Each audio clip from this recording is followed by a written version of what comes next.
com a Globo, né, o contrato dos próximos 5 anos dos direitos de transmissão do Brasileirão e colocou para discussão e aprovação do seu Conselho Deliberativo.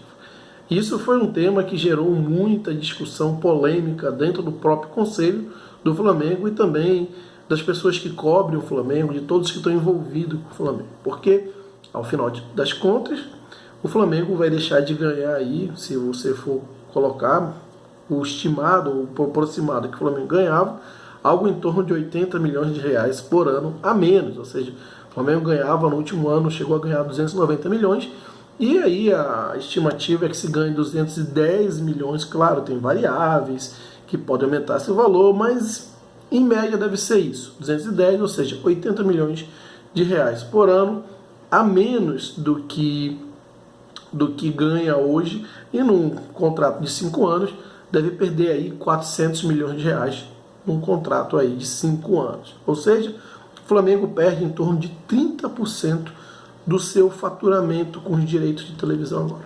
Ainda continua sendo o clube que mais vai arrecadar com os direitos de transmissão, que fique bem claro, mas diminui a sua vantagem para outros times como São Paulo e Palmeiras. Então, na explicação do vice-presidente de marketing do Flamengo no Conselho Deliberativo, segundo informações do Rodrigo Matos, que é quem cobre, um dos jornalistas que cobre o Flamengo, é que a lei do mandante meio que condicionou isso daí, que o valor para o Flamengo baixasse, já que o Flamengo agora tem 19 jogos no Brasileirão ao invés dos 38. Vamos lembrar que antes, para que transmitisse os 38 jogos que o Flamengo estava inserido, precisava da aprovação do Flamengo nos 38 jogos, mas também precisava da aprovação do adversário.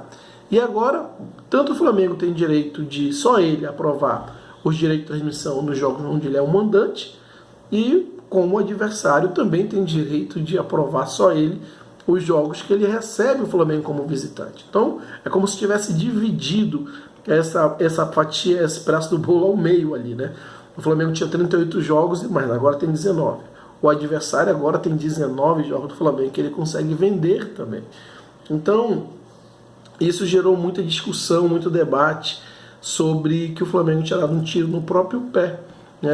Tinha tirado no pé porque, ao brigar pela lei do mandante, o Flamengo tinha ali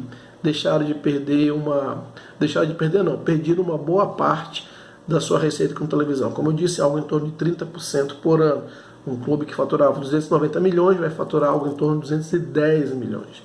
Mas o que eu quero, torcedor, que você coloque em perspectiva, e eu sei que isso não é fácil de colocar no momento que você vê que seu clube perdeu ali uma parte relevante das suas receitas na conta de direito de transmissão, é olhar em perspectiva. Será que é realmente tão maléfico, tão ruim assim, esse approach, esse modelo de negociação com a lei do mandante, onde o mandante ele tem sim a prerrogativa de só ele aprovar seus direitos de transmissão? Talvez, é isso que eu quero colocar, no primeiro momento pareça isso, porque agora, como eu disse, o Flamengo tem 19 jogos, ele vendeu 210 milhões, mas só pelos 19 jogos dele. Se você for pegar por número de jogos, ele até conseguiu um valor maior por jogo do que tinha antes. Mas claro, no valor absoluto ele sai perdendo.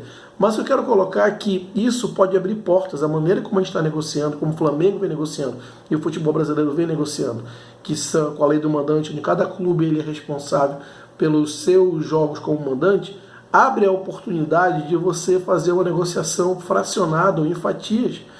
Você pode negociar com a Globo, você pode negociar com um streaming, você pode negociar com qualquer outro tipo de mídia de forma dividida, de forma fracionada, e dessa maneira você arrecadar muito mais como receita. A gente já observa que isso acontece em mercados maduros, na Europa, na própria Premier League, os direitos de transmissão são divididos em fatias por tipo de mídia. Nos Estados Unidos, então, isso é super comum. A diferença desses mercados para o mercado do Brasil é que esses mercados são mais maduros, esses mercados são mais desenvolvidos. E o mercado do Brasil ainda, até porque essa lei do mandante é muito recente, ela é principiante, ela está ali nos primeiros passos e, obviamente, necessita de um passo para que esse mercado se amadureça, se desenvolva, para que essas oportunidades comecem a aparecer. Então, ao invés de só criticar, achar que essa lei do mandante acabou desfavorecendo o Flamengo, eu acho que o Flamengo ganha mais autonomia como negociação. Tudo bem, numa primeira negociação pode ser que não tenha acontecido da maneira que se esperava, mas, sobre um ponto de vista a médio prazo, eu acho que isso pode render bons frutos para o Flamengo, principalmente se nós levarmos como exemplo esses mercados que eu acabei de citar, onde os direitos de transmissão eles são negociados de forma fatiada por tipo de mídia e você consegue arrecadar muito mais do que você vender para uma mídia exclusiva somente. Obviamente, eu continuo dizendo, fechar com a Globo, por mais que tenha perdido uma parte da sua receita, é importante porque é a mídia de maior alcance no momento. Então, para o patrocinador que vai querer estampar a sua marca na camisa do Flamengo, é importante para ele que o seu produto passe na mídia de maior alcance.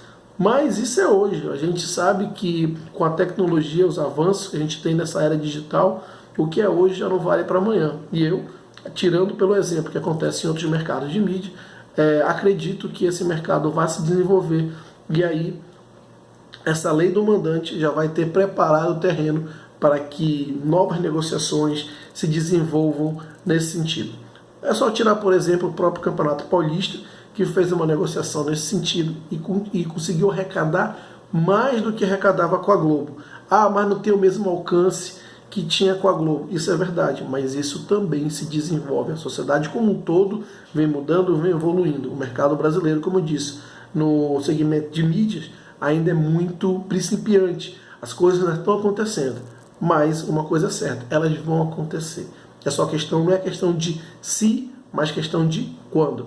E, de novo, eu acho que o Flamengo, ao brigar pela lei do mandante, talvez a curto prazo não, mas a médio prazo é algo que vai favorecer aquele time que tem um ativo maior dos seus torcedores e consegue com isso ter mais capacidade de arrecadar e de gerar receita. Eu acho que isso a médio prazo vai favorecer o Flamengo, mas eu quero saber a sua opinião, então deixa aqui seus comentários. Claro, se inscreva no canal, que é muito importante, deixa aquele like para que o YouTube entenda como relevante esse vídeo e distribua para mais pessoas, e até a próxima.